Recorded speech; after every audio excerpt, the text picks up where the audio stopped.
I met him 1 year, and then 5 short years later, I was his wife.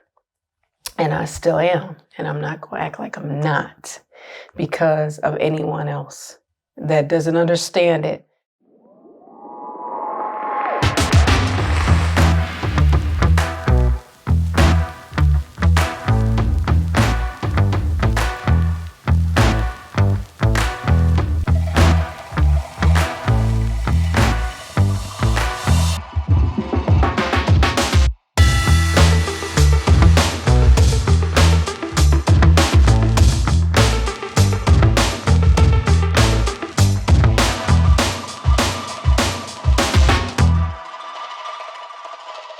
Assalamu alaikum, peace. It's Fatimah, Coach Fatimah, 1/3 of Outstanding Personal Relationships and co-author of the book, Let's Talk Polygyny Uncensored.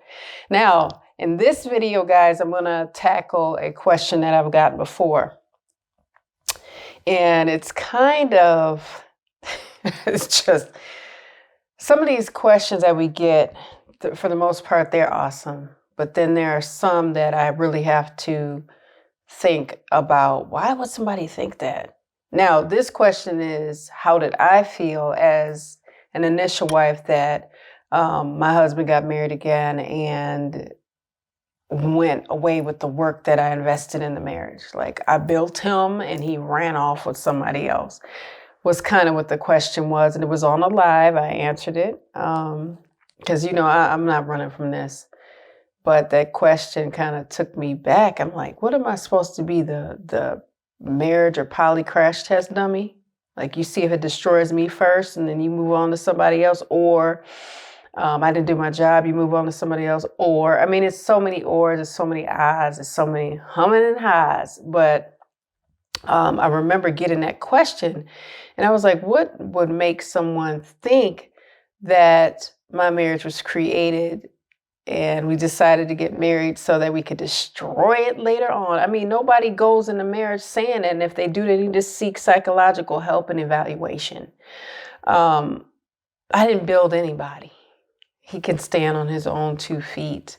We both invested in our marriage. We both did our work in our marriage. We both started the family that we all are in right now.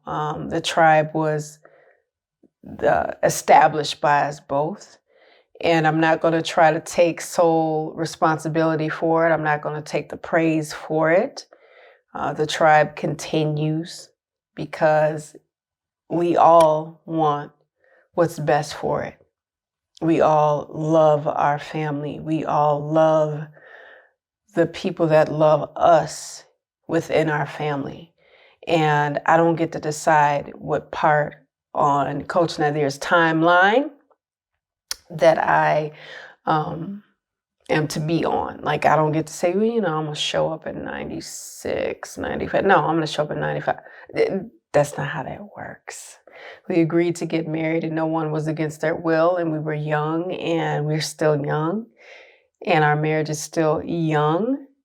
And I just think about the work that we both did and the joy that we both created and we still are, and the people that we created, and the love and the bond that we created since high school, and, things were off and on. Peace once again, it's Coach Fatimah. And I just want to step in here really quickly, and I want to say that I know that so many women face so many different challenges when it comes to marriage, and especially polygyny. I have faced some of those challenges myself in the 26 years that I've been married. And I understand what it's like to go through and overcome those challenges. And that's what I'm here to do. I'm here to help others do just that.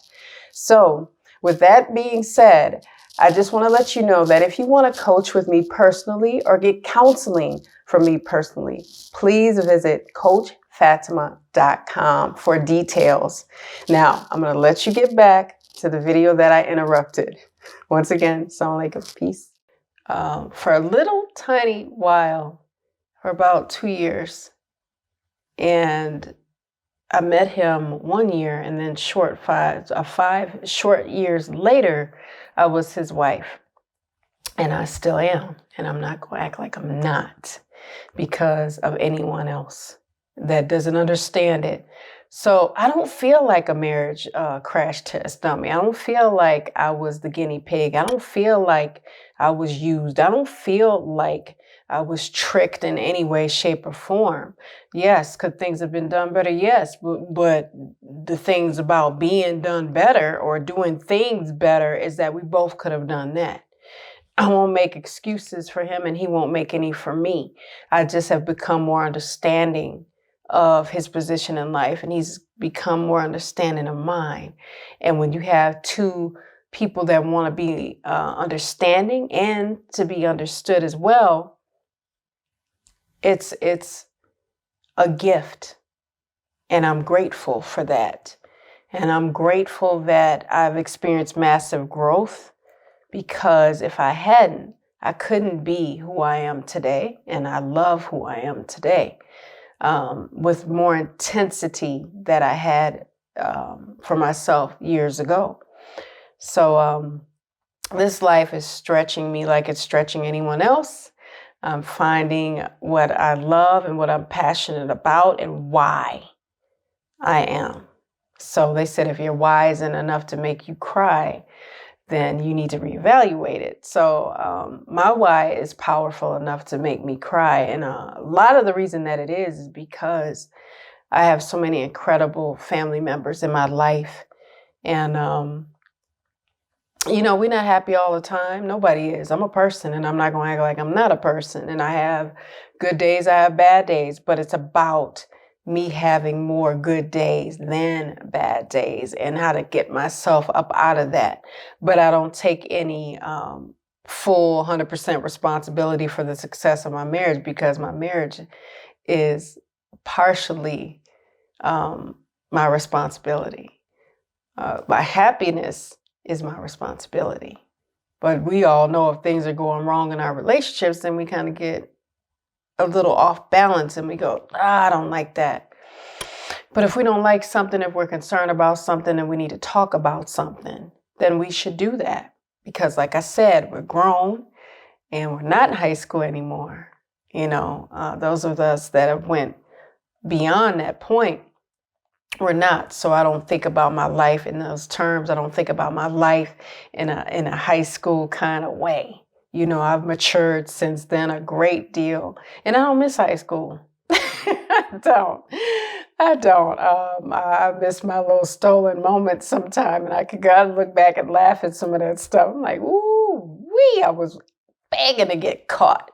But anywho, I don't feel like a test dummy. I don't feel like a test dummy. I don't feel like a test nothing. I feel like I'm being tested and I feel like I'm being elevated and I feel like my family is, our husband is, my co-wife is, everybody is. And that's good because I'm planning to pass the tests I have and even the little micro tests, the little mini tests, the little pop quizzes. I plan on passing those.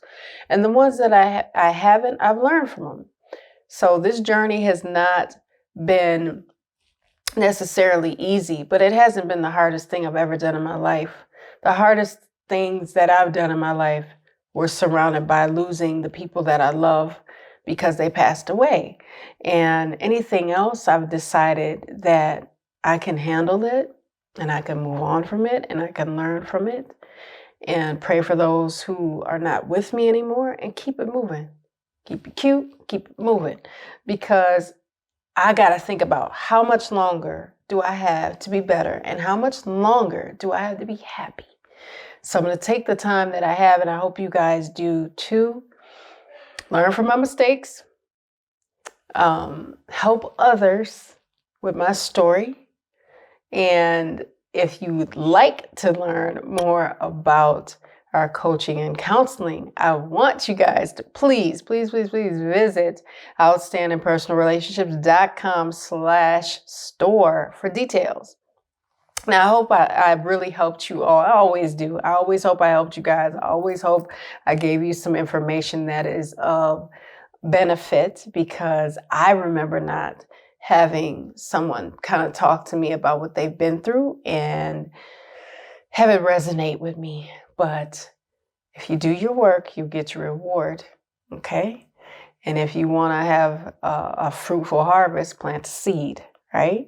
So with that, once again, I am Coach Fatimah, 1/3 of Outstanding Personal Relationships. And make sure you guys are hitting that notification bell and subscribing first, and then hitting the notification bell. Leave something in the comments down below. I want you to leave down there togetherness. That's pretty simple to remember. But yes, leave that down in the comments. And I'm going to leave you all with some GLC. Make sure you're growing intentionally, loving fearlessly, and connecting on a higher level every single day. I will see you guys in the next video. Assalamu alaikum. Peace. Here are 3 ways outstanding personal relationships can help you. Make sure you guys are following us on our social medias at Outstanding Personal Relationships on YouTube and Facebook, and on IG at Outstanding Relationships, and also Clubhouse under our names. And make sure you go to outstandingpersonalrelationships.com and sign up for our email list. And there you will get updates on our new book, Let's Talk Polygyny Uncensored. Absolutely. And last but not least, when it comes to coaching or counseling, if you want to work with us one-on-one or in group settings, make sure you're on that website and reach out to us, because we do have very limited spots and we usually have a wait list. So with that being said, GLC. Make sure you are growing intentionally, loving fearlessly, and connecting on a higher level every single day. Assalamu alaikum. Peace.